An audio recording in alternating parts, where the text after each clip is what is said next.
Good morning and welcome to our Sunday presentation. This lodge, United Lodge of Theosophists, Washington, D.C., meets every Sunday at 11 a.m. for the discussion of a particular topic. Today's presentation will be on the topic of Theosophy in Africa, and next week we'll be discussing sound and vibration.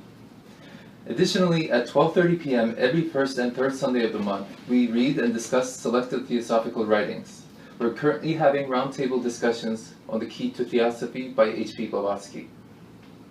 We would also like to announce that we'll be at the United Lodge of Theosophists in Philadelphia next Saturday, June 3rd, between 1 p.m. and 4 p.m. to have discussions on the theosophical themes in Western mysticism. This is a free event and open to the public, so please join us if you're in the area. United Lodge of Theosophists, or ULT, is guided by its declaration, printed on the back of our program, which is here in print, and also on our website. The declaration states the following.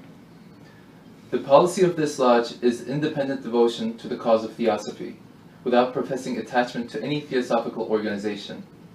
It is loyal to the great founders of the theosophical movement, but does not concern itself with dissensions or differences of individual opinion. The work it has on hand and the end it keeps in view are too absorbing and too lofty to leave it the time or inclination to take part in side issues.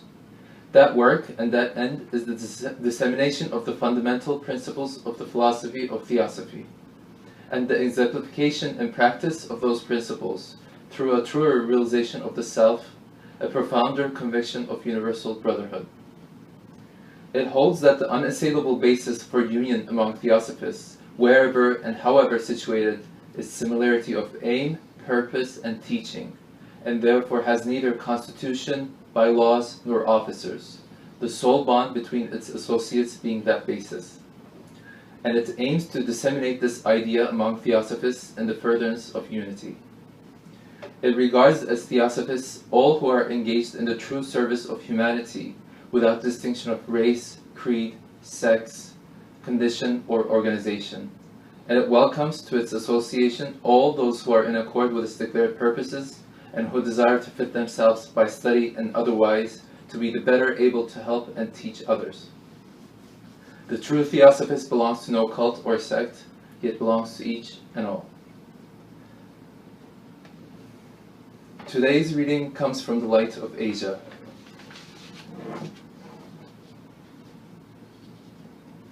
The scripture of the Savior of the world, Lord Buddha, Prince Siddhartha, styled on earth, in earth and heavens and hells incomparable, all honored, wisest, best, most pitiful, the teacher of nirvana and the law. Thus came he to be born again for men. Below the highest sphere 4 regions sit, who rule our world, and under them our zones, near but high, where saintliest spirits dead wait thrice 10,000 years, then live again. And on Lord Buddha, waiting in that sky, came for our sakes the 5 sure signs of birth, so that the devas knew the signs and said, Buddha will go again to help the world. Yea, spake he, now I go to help the world, this last of many times, for birth and death, and hence for me and those who learn my law.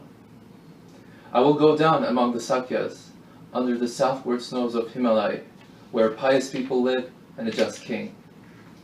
That night the wife of King Suddhodana, Maya the queen, asleep beside her lord, dreamed a strange dream, dreamed that a star from heaven, splendid, 6-rayed, in color rosy pearl, whereof the token was an elephant, 6-tusked, and white as milk of Kamaduk, shot through the void, and shining into her, entered her womb upon the right. Awaked, bliss beyond mortal mothers filled her breast, and over half the earth a lovely light forewent the morn. The strong hills shook, the waves sank lulled, all flowers that blow by day came forth as 'twere high noon. Down to the farthest hells passed the queen's joy, as when warm sunshine thrills, wood glooms to gold, and into all the deeps a tender whisper pierced. Oh yeah, it said, the dead that are to live, the live who die, uprise and hear and hope, Buddha is come. Whereat in limbos numberless much peace spread, and the world's heart throbbed, and a wind blew with unknown freshness over lands and seas. And when the morning dawned, and this was told, the grey dream reader said, the dream is good. The crab is in conjunction with the sun. The queen shall bear a boy, a holy child, of wondrous wisdom, profiting all flesh, who shall deliver men from ignorance, or rule the world if he will deign to rule. In this wise was the Holy Buddha born.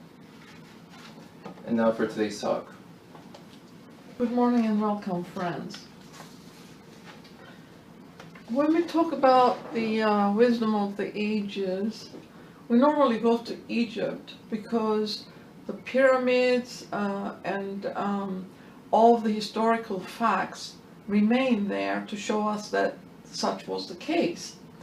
But when we come to the rest of the region, as we see from this map here of Africa, and here is where Egypt is, this is a continent, and we really don't know much about the rest of it as to if that wisdom religion of old exists in other parts of Africa. To do research in it, came across a writing or writings by Robert Bowen's son. Robert Bowen was a student of HPB, and his name is mentioned in the writings, and he also left information on how to study Theosophy, particularly the secret doctrine. So this is Robert Bowen's son, and his name is Patrick Bowen, by the way, and he narrates that as a child of 10 or 12 years of age, he had accompanied his father into Africa in a wagon. So we're talking about 1888, 1889, in that region. We're talking about this period of time. And this map here is the southern part. He says in his writings that his work later on involved the region where Zaire is, Kenya, Tanzania, all the way south to South Africa. So this is the region he traveled in.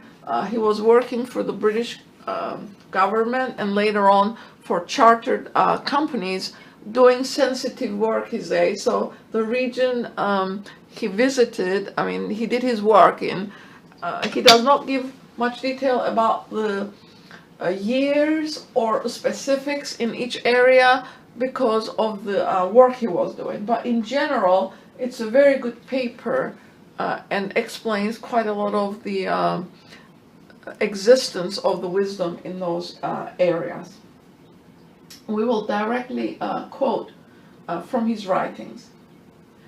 He says, many years ago, when I, a boy of 10 or 12 years of age, followed my father's wagon through the wild bushlands of Northern Transvaal, Portuguese East Africa, and Mashonaland, I met and gained the friendship of many natives, principally Zulus, of a class known as Isanusi, a term popularly interpreted as witch doctor, but it is really a misnomer that they should call it that, because these are the wise ones. They're not really witch doctors. And then he goes on to say that these particular individuals were very formal with their own people, but somehow they favored him and got to know him. And particularly one of them, whose name was Mankenyezi, the Starry One, became intimate with him. And the conversation he held with this individual, Mankenyezi, he says he never forgot because they were imprinted in his mind. And we're talking about all those areas are from here all the way. This is the Zambezi River, and then Lake Nyasa and Rovuma River, which he mentions. Limpopo is the first one, then Zambezi and Rovuma. And I want you to know that we're starting south and we're going towards the equator. His father decided that his child, Patrick, needed to be informed in the ways of the white people, because we're talking about African natives there in relation with continuously. So he decided that he should be put under the care of a missionary. And Patrick goes and tells Mankenyezi, and this is what Mankenyezi replies to Patrick. Your teachers are doubtless learned men, but why do they strive to force their beliefs on us without first learning what our beliefs are?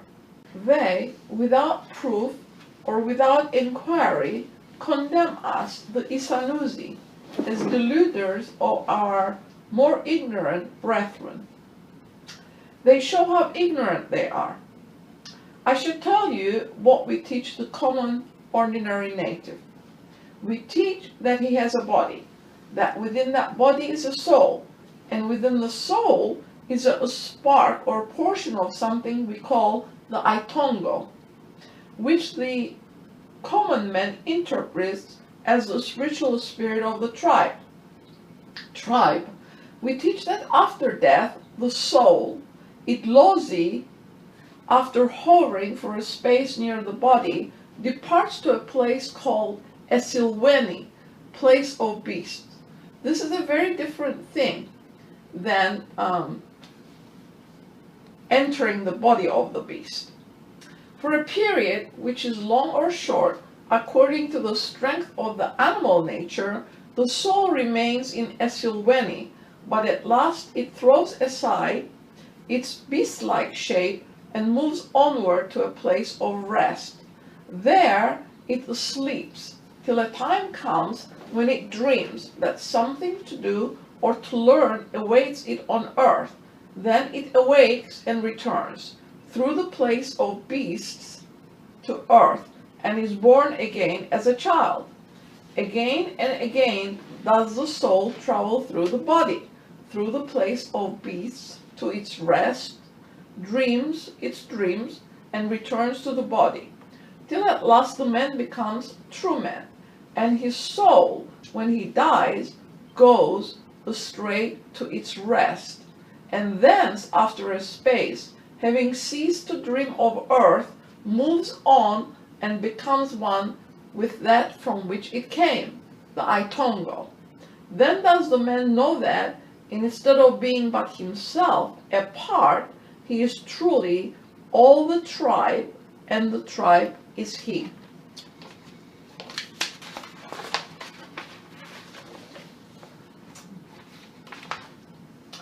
But the belief of us, the wiser ones, is something far wider and greater, though similar. It is far wide and common for you to understand at present, but I may say this much, that we know that the Itongo is not the mere spirit of the tribe, but is the spirit within and above all men, even all things, and that at the end, all men being one in the spirit, all are brothers in the flesh. I mean, this is just like Ocean of Theosophy, Mr. Judge's explanations about the humanity being brothers, and that this is in our declaration, that we truly are one humanity, and here is the same statement. Mankenyezi was a pure-blooded Zulu,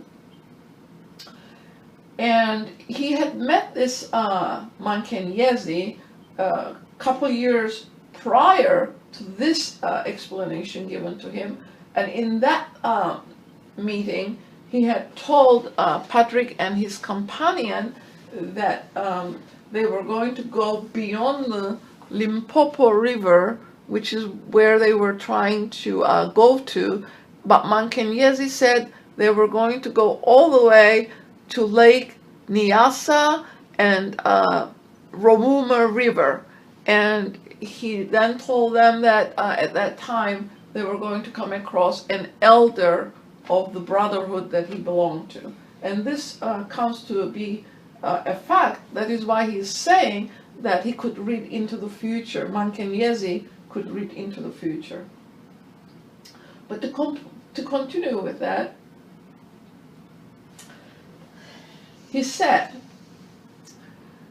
he's a brother, an elder in the society I belong to, whose members are the guardians of the wisdom which comes from of all. There are many of us, one at least in every tribe and nation throughout this great land. We are of many ranks, from the learner to the master, and to those higher ones whose names may not be spoken of. I am a common brother. He of whom I speak is my elder.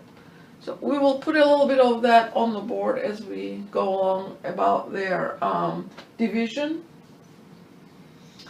And during this talk, he tells him that he's going to meet the brother that Mankenyezi has been communicated with, but not in flesh. So he's telling him this is a communication of the minds, and shows him by extending his hand out, who was looking at the lizard a few yards away from them, opens his hand and looks at the lizard in a concentrated manner, and the lizard notices that he's looking at him, gets up, runs towards him, stops, then runs again, and places itself on his open hand. So he is telling Patrick that there are different modes of communication, and speech is not the only mode. And Patrick asked him as to how he did that, and he said, well, would you believe it if I told you that my mind and the lizard's mind became one, and he understood what he needed to do? So this is Mankenyezi. The elder brother was not a Zulu, he was a Maasai, and they did meet him about a year later. Then he says, after the Boer War, which ended in 1902, I'll put that here,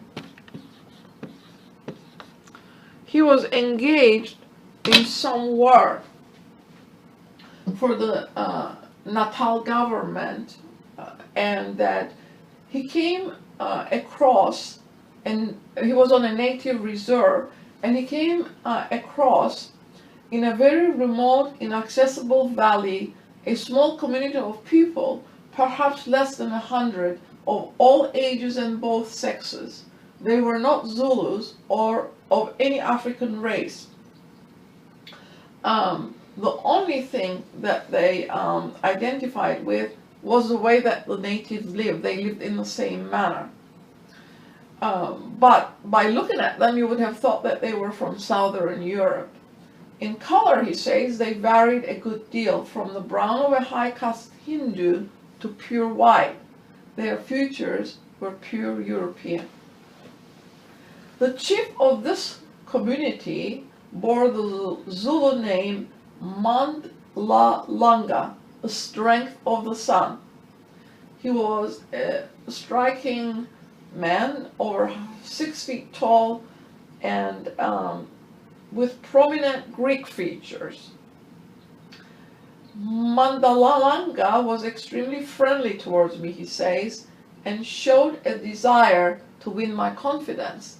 And through this relationship, the Mandhalalanga actually helped him complete the surveying he was doing in those areas. He assisted him in his work. One day, he says, speaking of the inexplicable manner in which news of distant happenings are spreading among the native, Patrick asked how is this possible? I mean, we're talking about early 1900. How is it possible to, in this very rural area, for the natives to know what's going on all around in Africa? I mean, this is a relevant question. How is it possible that in such a short period of time, all of Africa knows as to what is going on? And Mandhalalanga says, thought is speedier than the electric spark and needs no wires for its conveyance. All it requires is a brain to dispatch it and another to receive it. Would you believe if I told you that I and others of the brotherhood to which we belong can transmit our thoughts one to the other, no matter how far apart our bodies may be?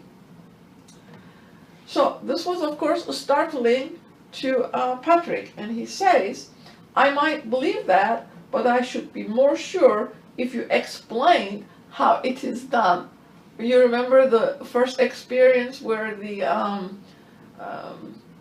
Mankenyezi had showed him how to communicate with the lizard, and the lizard had come to his head. Now this one is saying we can communicate in different ways. We don't have to use speech only.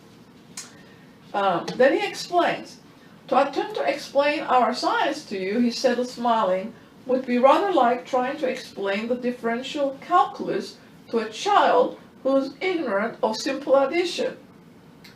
However, I'm satisfied that you have a mind unclouded with prejudice and preconception, so I will take you as a pupil and teach you the simple addition of our Lord. Whether you ever reach knowledge of the differential calculus will depend entirely on yourself. I can teach, but I cannot guarantee that you can learn. So, after some consideration, Patrick says, he became Mandhalalanga's pupil and stayed there under his instruction for a year while he was doing his work. And then his circumstances changed and he had to leave the area, and he says, he never saw his teacher after that, but with another of the fellows of the brotherhood, he said, I have several times been in contact and have received from him communications at infrequent but regular intervals. So, he tells us that Mandhalalanga is a master in the brotherhood of the Mankenyezi. And he has traveled in Europe, Asia, and America. He speaks English and European languages perfectly, but his talks with Patrick was in the secret tongue of Bantu. Bantu. This is a lost tongue to Africa, but the Brotherhood is using this as their communication to impart knowledge or important information to students who are able to absorb it. So he says in that school he learned Bantu in a couple months, so obviously he had a natural ability to pick languages very easily. He said there was two modes of this Bantu that was being taught. One was the speech version and another was the symbology version. Now if you go to the beginning of the Voice of the Silence, what does HBB tell us? That there are different versions of the mystery languages expressed or written symbologically. One of them uses the zodiac and all of the animal figures in it, and the colors in three different aspects: dark, medium, and light. So here's again proof that this brotherhood is using it too, because they have symbology to express the Bantu language in symbological language. But he could not master it, he said. But the language, the spoken language, he mastered.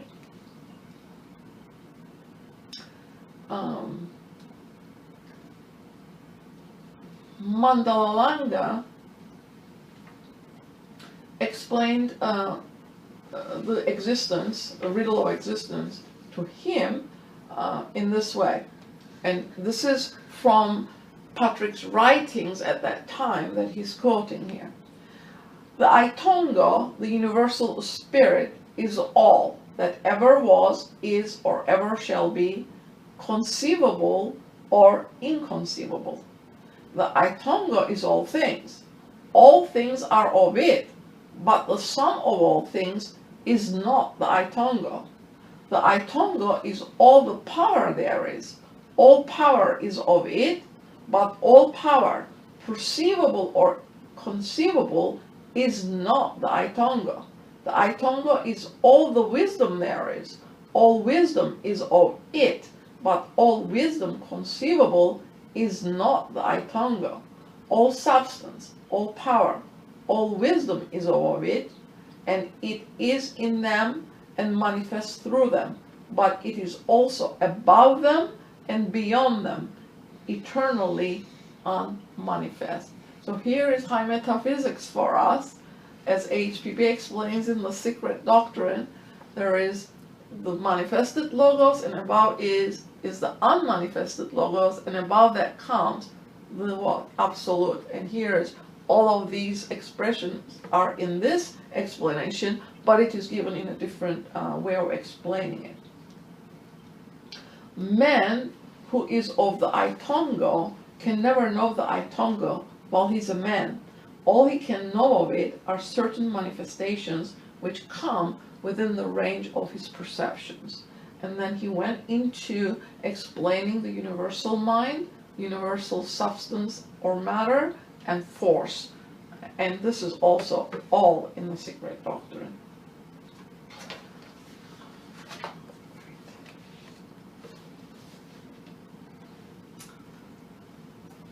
On man and his destiny, Mandhalalanga discoursed thus: man is an individual, having in him, as has everything on the physical plane, all the attributes of the cosmic ocean, of which he is an individualized portion.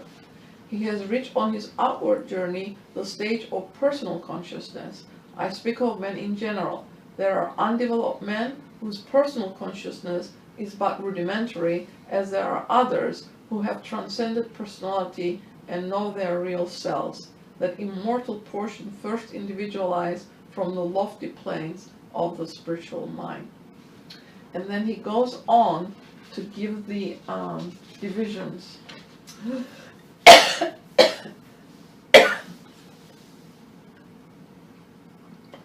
And Patrick says he had difficulty transliterating from Bantu into English. Remember when HPB came on the scene for the 19th century, at first there was confusion because everybody was using different words for the same idea they were expressing. But Patrick was not familiar with that words that HPB finally came up with to express these ideas, and asked the theosophical students of the 19th century to please stay within the boundaries of the explanation. It's in 5 years of Theosophy, and she compares the Hindu, the Mosaic, and Theosophical language, and Vedantic also. So, in this section, he explains the highest, the Itongo is Atman. Uti Wetongo, a spiritual mind, this is Buddhi. The human mind is Uti Womunta. The animal mind is Uti Vesilo. The etheric, which we call Jiva, is Isitunzi. And the astral body is also Isitunzi, a division of it. And the physical body is called Umzimba. So, in other words, the sevenfold nature of cosmos and humanity was explained to him. Now, is that the time? A little bit more and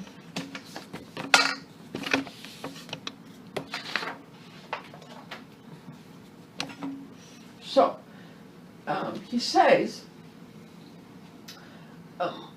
the teacher told him that the brotherhood, which was called Bona Abakulu Abasekumi, using the ancient Bantu speech, which is the mother tongue of the most widespread languages, translated it this way: the brotherhood of the higher ones of Egypt, and told him that this particular community came about during the reign of Pharaoh Cheops. This is Khufu. Cheops is the Greek name. Khufu. It's looked it up. It's over 2500 BC, and it was founded by a priest of Isis, and it spreads the wisdom which comes from of old among all races and tribes in Africa, and the study and practice by its members, which means that science which depends on power of thought.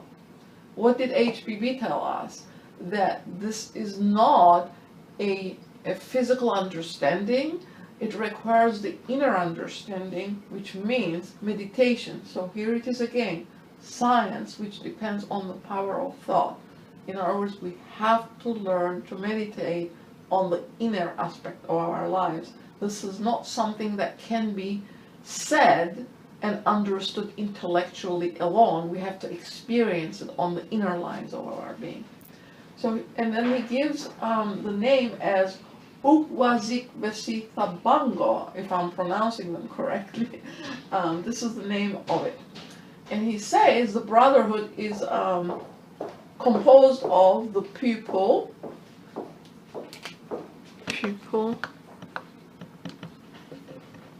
the disciple,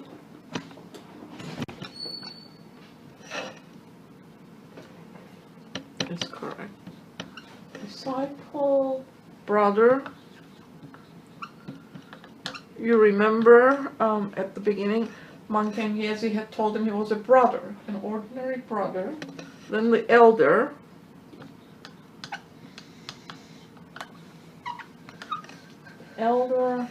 and then the master, and Mandhalalanga is a master.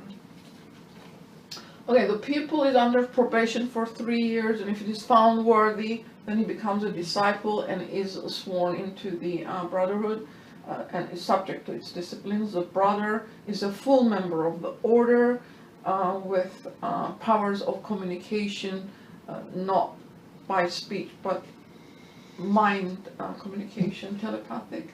Elder is an advanced brother, and master is a teacher of all the lower grades. And those who know, it's called Isangoma or Isangoma. I don't know how to say Isangoma. This is an I.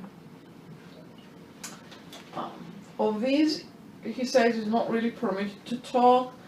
These have attained consciousness on the plane of the real self, and only one who has reached mastership in a previous life can gain Isangomanship.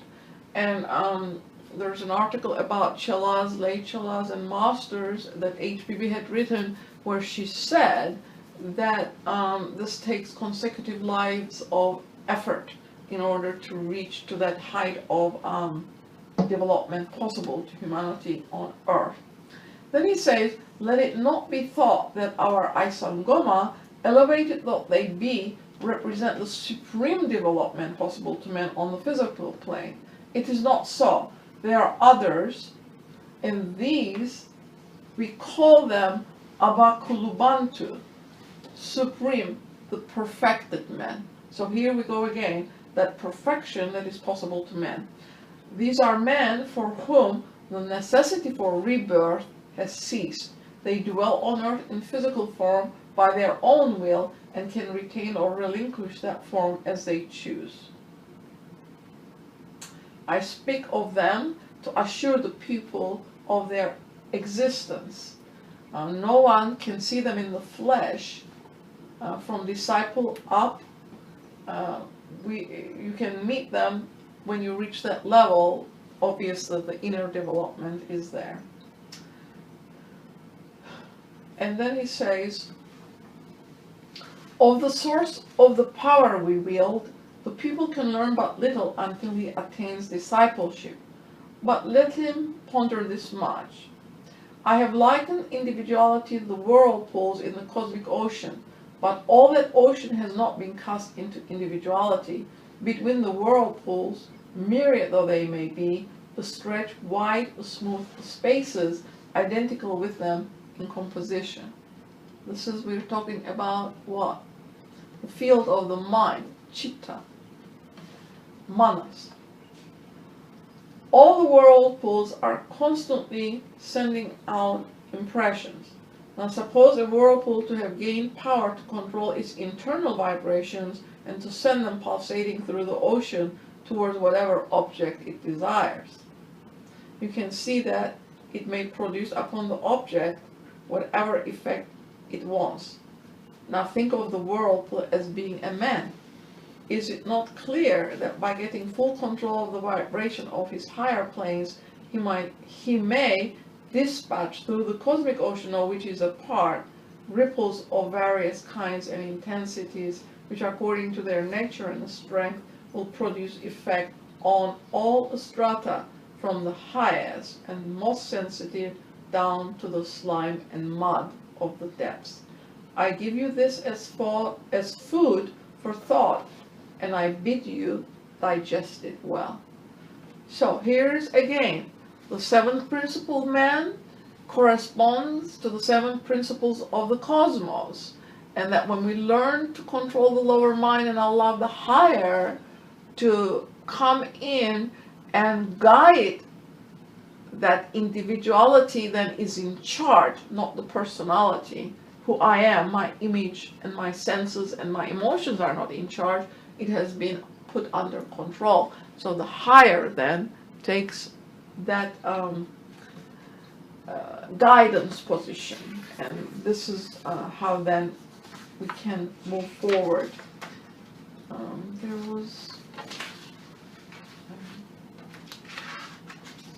yeah, this was he also wrote something called the Sayings of the Ancient Ones, and I will quote just a couple statements and finish it. He says, labor forever like one who toils for a royal reward, but seek not to end your labor, for your reward dwells in the task and not in its completion. In other words, you learn from that effort. Love life, for life is your great teacher, but love death also, for he is life's other self, and without the one, the other can teach you nothing. Here's continuity of consciousness, that we come repeatedly, we reincarnate, in other words, you come and go, that's the natural way. Rejoice if your lot be pleasant, but if it be miserable, rejoice also. Joy and sadness are your two in slaves, joined from birth, and neither can serve you apart from his brother. And now we will open it for questions and answers. It's a very brief expose, but it's online and you can read these statements. The manuscript, he was given a very old manuscript, and if you read the explanation at the beginning of the Secret Doctrine, the preface, HPV says that a lot of manuscripts, old manuscripts, are spread all over the world. And if you read the life of Apollonius of Tyana, when he went from Africa, Egypt, all the way through Persia to India, he left manuscripts on the way. And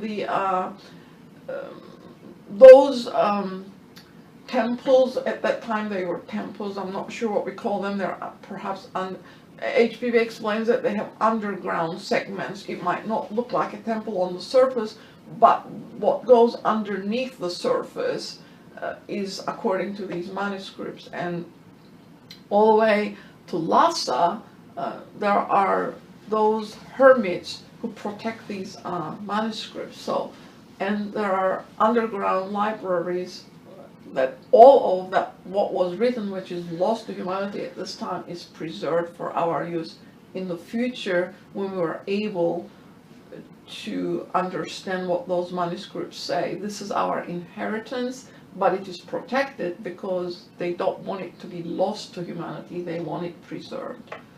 So this was a manuscript, old manuscript of Africa that he translated from certain sections, I think 3 segments.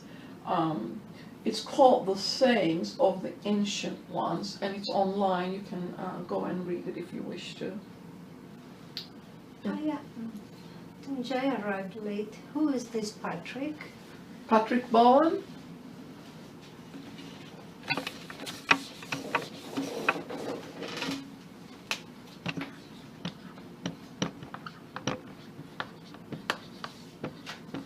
And he is the son of Robert Bowen. Out of curiosity, when you were researching this Theosophy in Africa, did they mention that women participated in this fellowship? Yeah. They did. They did. That's good to know.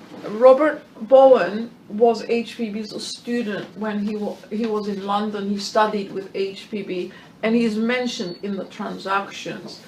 He wrote the article as to how, after he conversed with HPB, when she was actually teaching the class, he would ask her at the end, did I get it, did I get it? And then he would go home and write it so that future students would find what he had gotten out of those statements, and it's available to you if you want to study, have to study secret doctrine.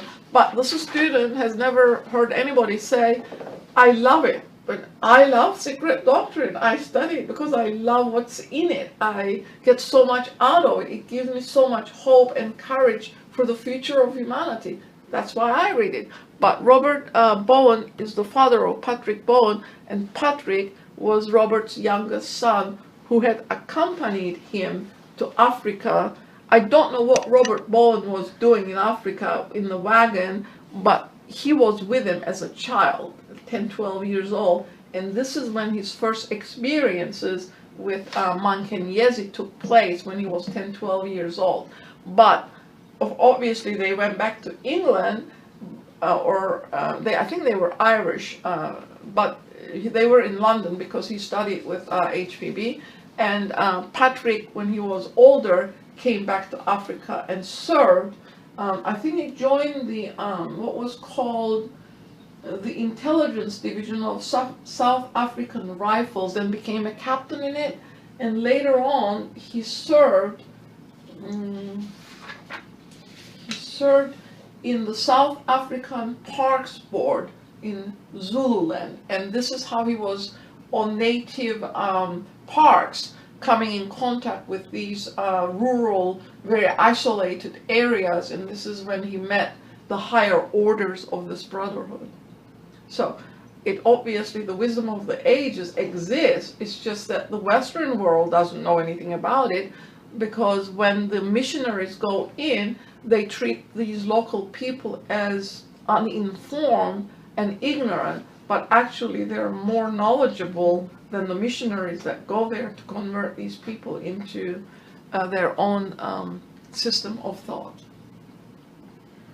So that is that, and his year, yeah. I have another question. When Mankele said to someone, you're trying to impose our beliefs to us without knowing first our beliefs, was he referring to Christianity? Missionaries. Missionaries brought Christianity to Africa. Yeah, but remember, the missionaries were not knowledgeable people.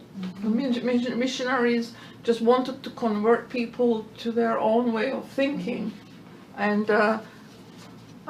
it's the same with the Gnostic fathers in the 2nd and 3rd century AD, because the Gnostics is this system here. The Sufi system is the same too. But you cannot go and find out what the inner knowledge of these beings are, because They don't advertise it. You have to fit into that mode of learning. They cannot teach it to people who are not aligned with their inner soul life. It's very tough to intellectually communicate to people these ideas that HPB brought out in the 19th century, and there was tremendous opposition to the ideas that she brought to the West because it had been underground for such a long time. This is not talking against or for anything, but you have to remember at the beginning, the Orthodox fathers made faith part of the religious dogma, that you had to believe in it. But at the same time, the mystery schools were in existence in Ephesus, in Alexandria, and all other areas of that developed parts. The philosophies of Greece, of the East, of the Kabbalah, Hermetic philosophy, plus the South African philosophy, which is also in line with this.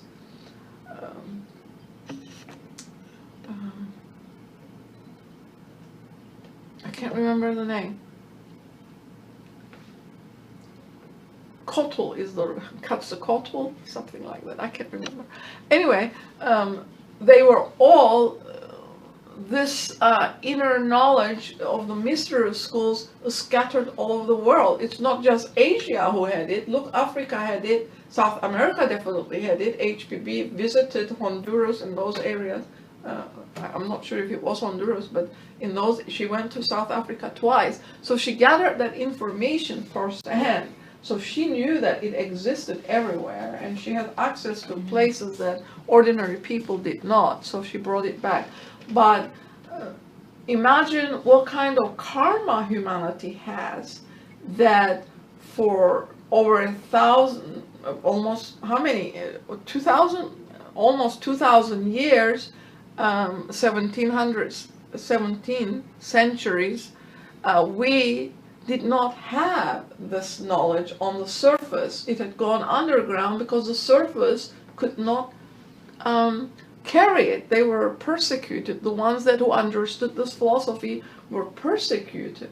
Yeah. And some of them lost their lives. But anyway, it is something that the soul has to awaken to. Without that inner awakening, it cannot be put into somebody by force.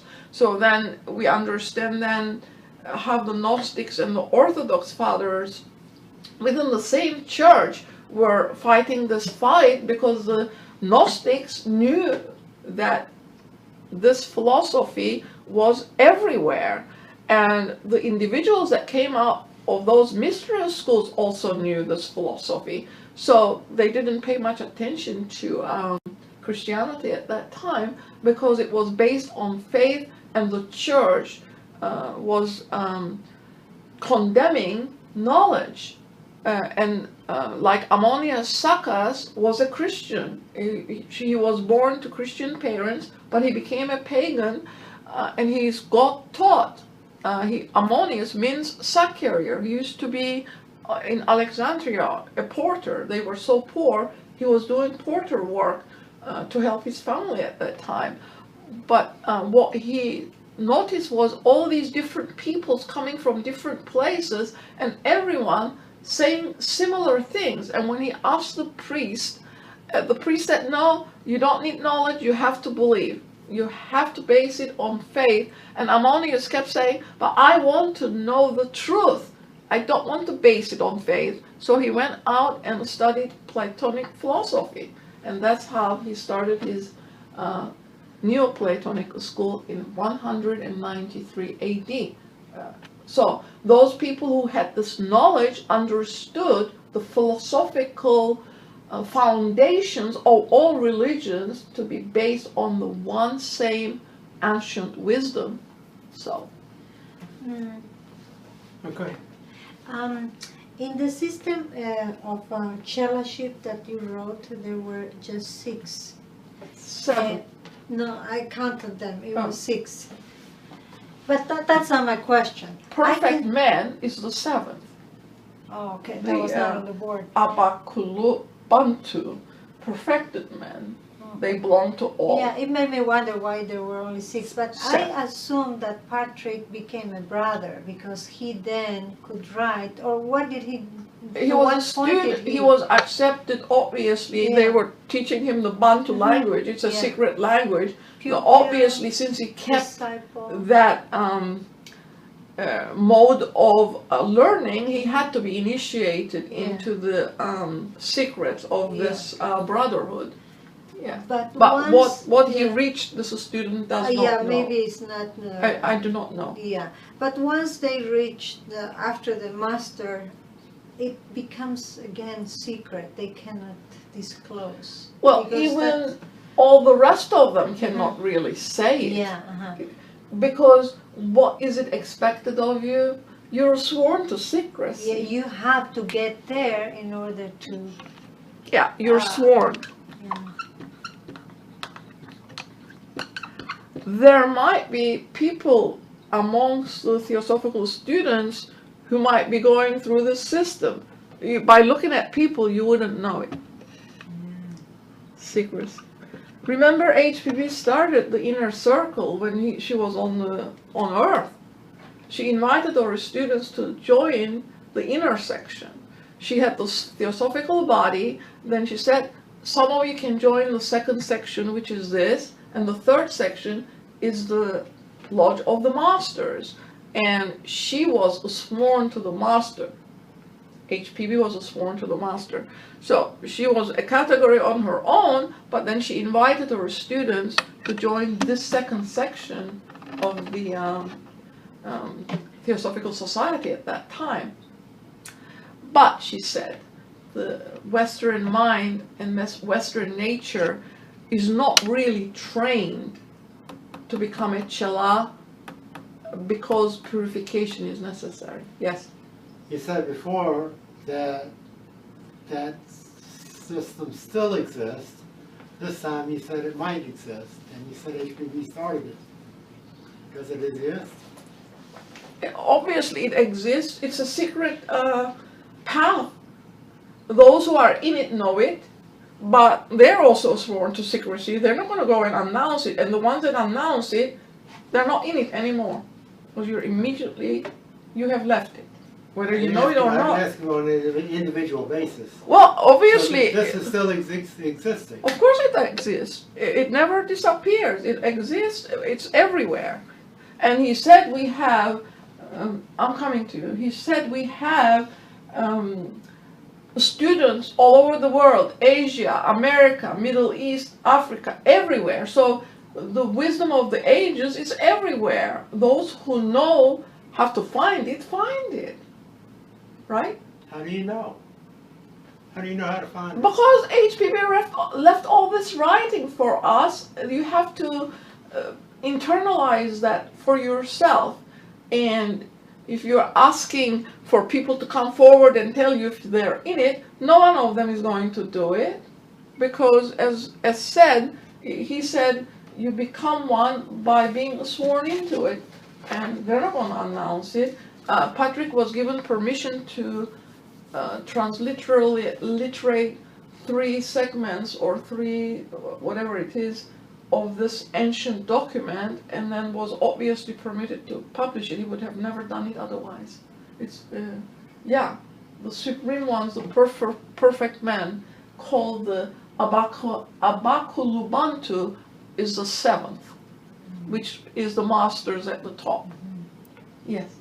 A few minutes ago you said Western minds are not suitable because they have to be purified first. They have to go through the purification process. And throughout the lecture, we talked about controlling the lower self. Mm-hmm. And we talked before about raising the self, lower self, by the self, higher self.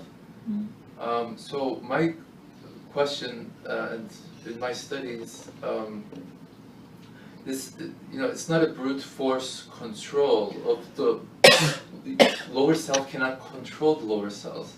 The student's understanding is you have to surrender to the higher self, and Buddha talks about the middle way. So I just want you to please expound on that and what's truly meant by control. The lower self here is the lower mind, correct? Yes. This is not very well understood, because this division is not accepted by the scientific world today. But the Theosophical writings explain that the mind works in two different ways: lower mind, higher mind. It's one mind, right? It's one mind, but it works in two different ways. This one works with kama, passions, and desires of the personal self, personality. The personal self, every human being has these. It's just that it's not that we don't have it. Everybody has it, right?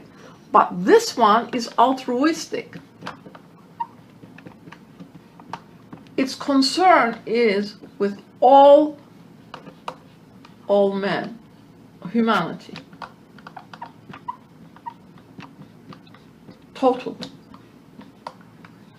Okay. When you reach the higher levels of this, it means that you understand that light in you is exactly the same as the light in the other person, and that light comes from the same spiritual essence. At this level, we don't understand it. We're intellectually studying it and trying to understand it. But in the philosophy we just expounded, you experience it. Okay. So, having said this, HPB in the Voice of the Silence, which was dedicated to the few, spells it out. The paramitas.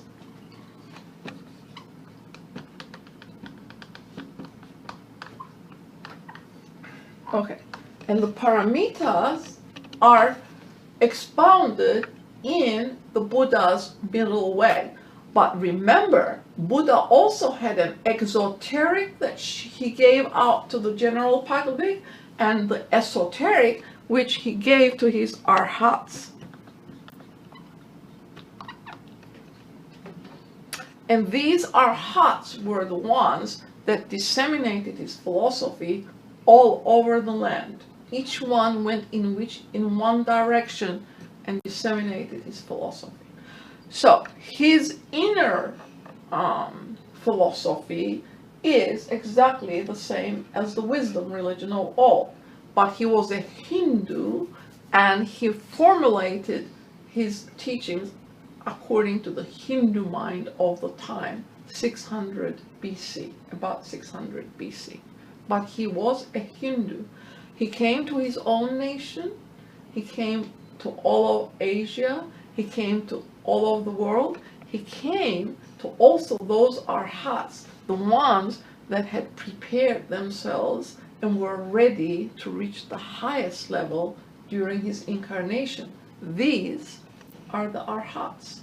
They became perfected in that incarnation because they had been working consecutively for many times, but when Buddha came, these became his arhats. So, to answer your question, the lower self considers itself sum total. This side considers itself sum total.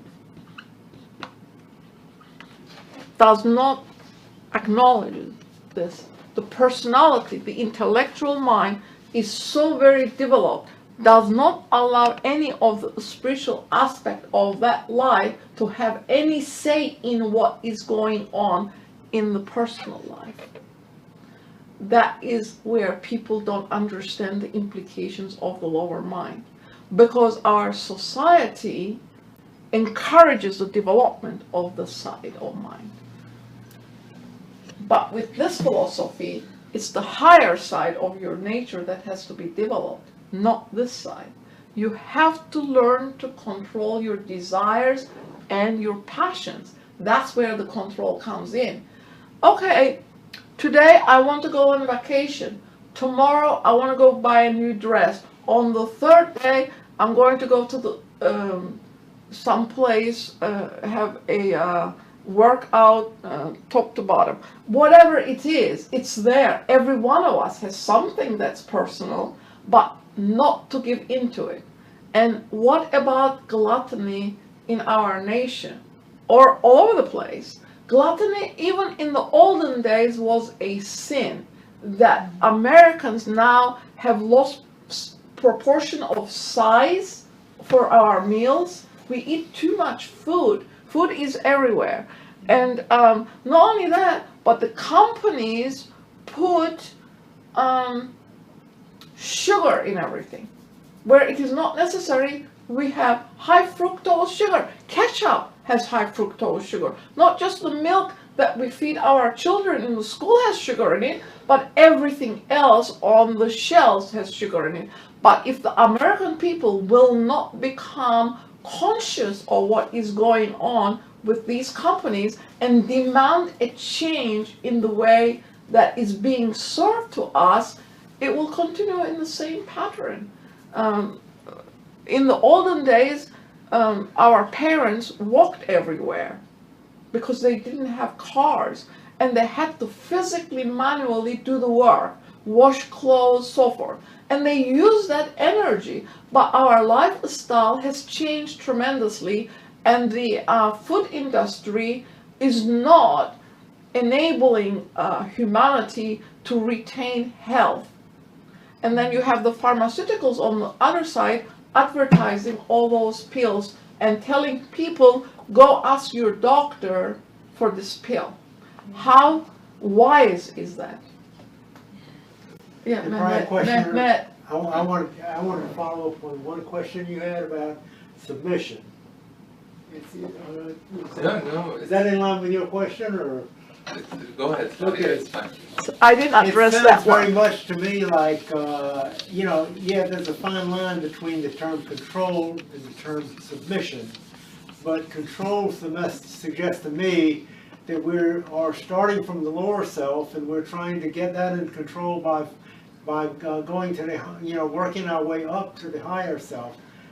But it's submission. What we're doing is we are saying, okay, the higher self knows what's going on, and I'm trying to get myself in line with that. Right. Submission is used in that sense. It's correct. You are putting yourself under the tutelage of your higher self. That is submission. In other words, Mr. Judge says, have a casual attitude towards life. Don't think that you're in charge of it, but allow that inner self to be in charge of it, and allow that submission to it to happen. If you resist it, it will not happen. When does it happen? When does it happen? It happens when you have that casual attitude towards your life. Whatever comes is okay, because it's brought into you through this higher life. The higher life knows.